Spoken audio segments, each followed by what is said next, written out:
Pemirsa, seperti apa kondisi ke-10 WNI yang berhasil dibebaskan dari tahanan kelompok Abu Sayyaf? Kita akan langsung bergabung dengan reporter Metro TV Syasa Wisastro di RSPAD Gatot Subroto. Syasa, selamat pagi. Adakah kabar terkini dari sana?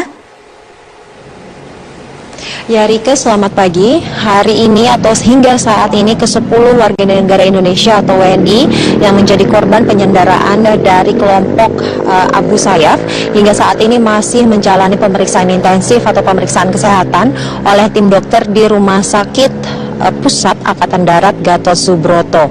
Memang tadi malam ke-10 WNI ini tiba di RSPAD Gatot Subroto sekitar pukul 00 waktu Indonesia Barat dan dengan dijaga ketat oleh tim dari aparat dari TNI dan Polri dan langsung memasuki ruang pemeriksaan, sehingga kami awak media yang menunggu kedatangan mereka di sini belum dapat mewawancara atau mendapatkan informasi lebih lanjut dari ke-10 WNI tersebut. Begitupun dengan tim dokter dari RSPAD Gatot Subroto, hingga pagi ini belum ada keterangan resmi dari mereka atau belum mau diwawancara oleh awak media yang hingga pagi ini masih berjaga di depan RSPAD Gatot Subroto.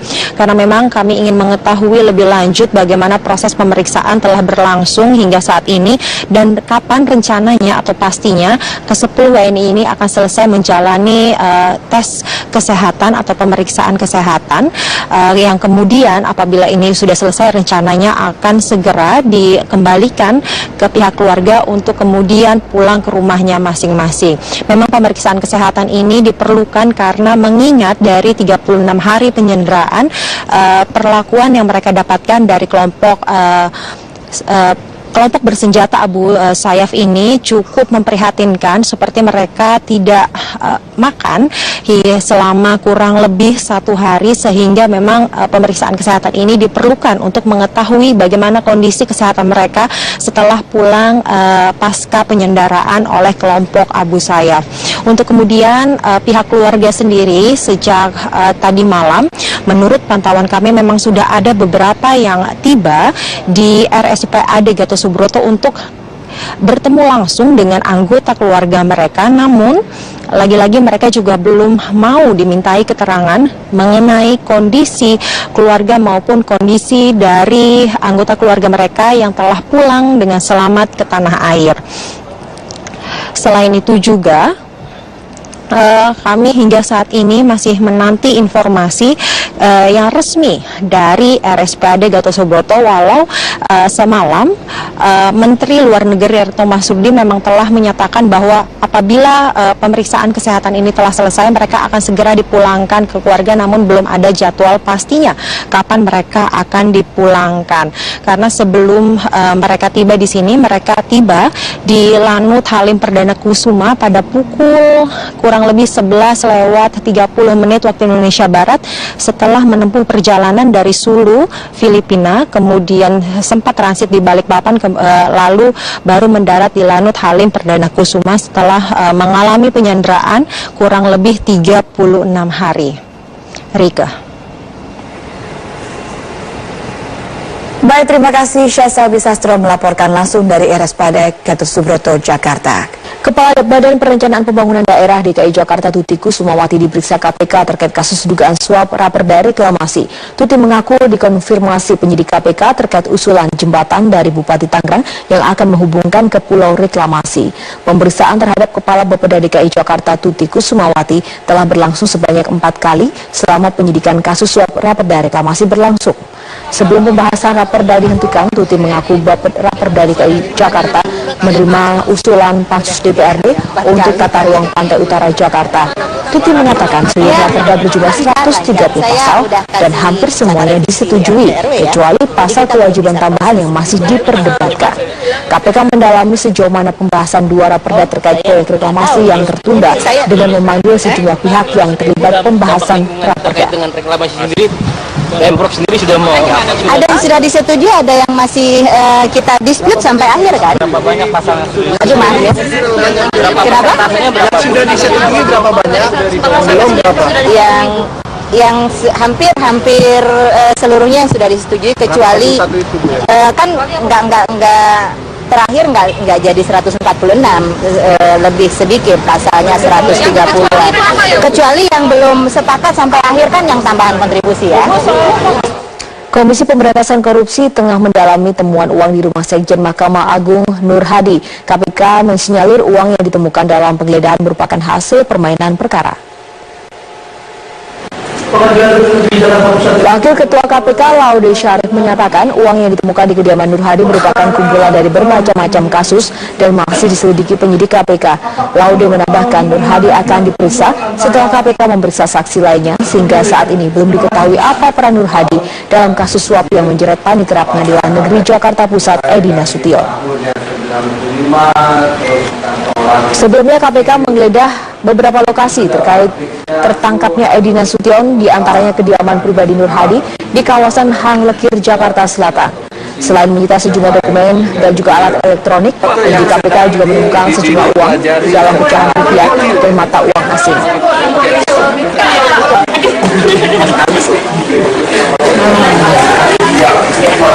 Indonesia Corruption Watch atau ICW beserta koalisi Save BPK mendesak Mahkamah Kehormatan Kode Etik BPK untuk mengusut tuntas indikasi keterkaitan Ketua BPK dengan skandal Panama Papers. ICW menilai jika tidak dikawal, kasus pejabat publik yang masuk dalam daftar Panama Papers dikhawatirkan akan menguap tanpa kepastian hukum.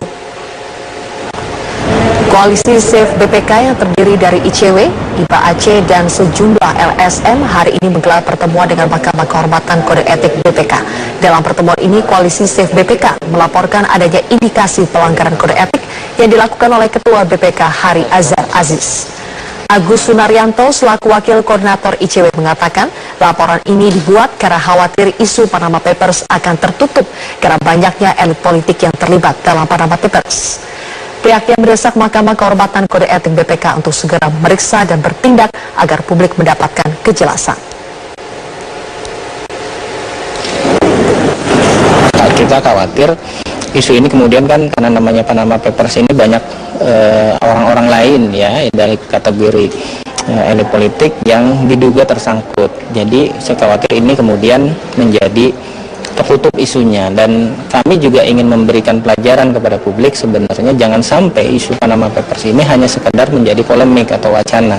Jadi harus ada upaya yang lebih progresif gitu dengan melaporkan orang-orang yang diduga terlibat, dan kita juga berharap sebenarnya publik secara luas punya komitmen gitu, juga punya keberanian melaporkan orang-orang yang diduga terlibat. Munculnya nama-nama pejabat Indonesia dalam dokumen Panama Papers yang telah dilansir beberapa waktu lalu disikapi pemerintah dengan akan membentuk satuan tugas untuk menelusuri validitas data transaksi tersebut. Satgas akan memverifikasi dugaan pelanggaran pajak ataupun pidana atas nama sejumlah pejabat negara yang disebut dalam dokumen itu. Pemerintah akhirnya tergerak menelusuri data Panama Papers yang diduga melibatkan sejumlah pejabat negara. Satuan tugas atau Satgas pun dalam waktu dekat akan dibentuk pemerintah untuk mendalami kasus tersebut. Menurut Sekretaris Kabinet Pramono Anung, tim Satgas Panama Papers akan bekerja di bawah koordinasi Kementerian Keuangan. Sementara itu, Jaksa Agung HM Prasetyo juga mengaku tengah melakukan verifikasi serta validasi data. Dibuat tim task force bersama atau tim gabungan yang dikoordinasikan oleh Menteri Keuangan bersama dengan Dirjen Pajak, karena satu entitas yang beranggotakan Jaksa Agung, Kapolri, PPATK, Menteri Hukum dan HAM, Bank Indonesia, OJK, dan Deplu. Ya, ada persoalan kalau offshore capital itu dibentuk untuk menutupi kejahatan. Misalnya untuk menampung uang hasil kejahatan, uang hasil transaksi ilegal, atau dana terorisme, dana yang didapatkan dari peredaran narkoba atau dari human trafficking, itu yang nanti akan dipersoalkan. Di sisi lain, pengamat politik Ray Rangkuti menyambut positif pembentukan Satgas Panama Papers. Ray berharap Satgas itu kelak dapat menyelidiki adanya dugaan pelanggaran pidana dan pelanggaran etik yang dilakukan pejabat negara.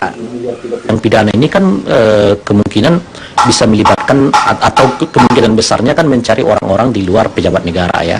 Bagaimana yang terkait dengan pejabat negara gitu. Makanya tim ini juga berkaitan dengan membuktikan apakah ada memang pejabat negara yang terlibat di dalam investasi di Panama Papers ini gitu.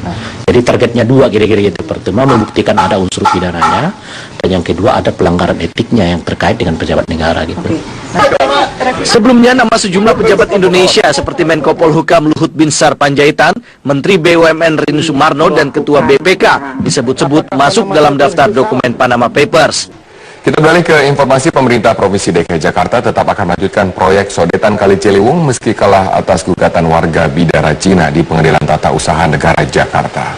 Gubernur DKI Jakarta Basuki Cahayapurnama mengatakan gugatan warga Bidara Cina telah menghambat proyek sodetan Ciliwung Kanal Banjir Timur menjadi terhambat.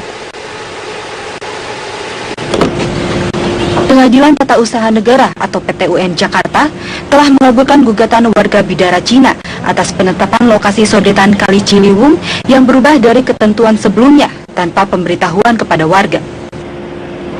Meski demikian, Pemprov DKI Jakarta hingga saat ini belum menerima salinan putusan dari PT-UN Jakarta. Pemprov nantinya akan mempelajari apa penyebab kekalahan Pemprov DKI dan akan mengajukan kasasi ke Mahkamah Agung. Gubernur DKI Jakarta Basuki Cahayapurnama mengakui dengan adanya gugatan dari warga Bidara Cina, proyek sodetan Ciliwung menjadi terhambat.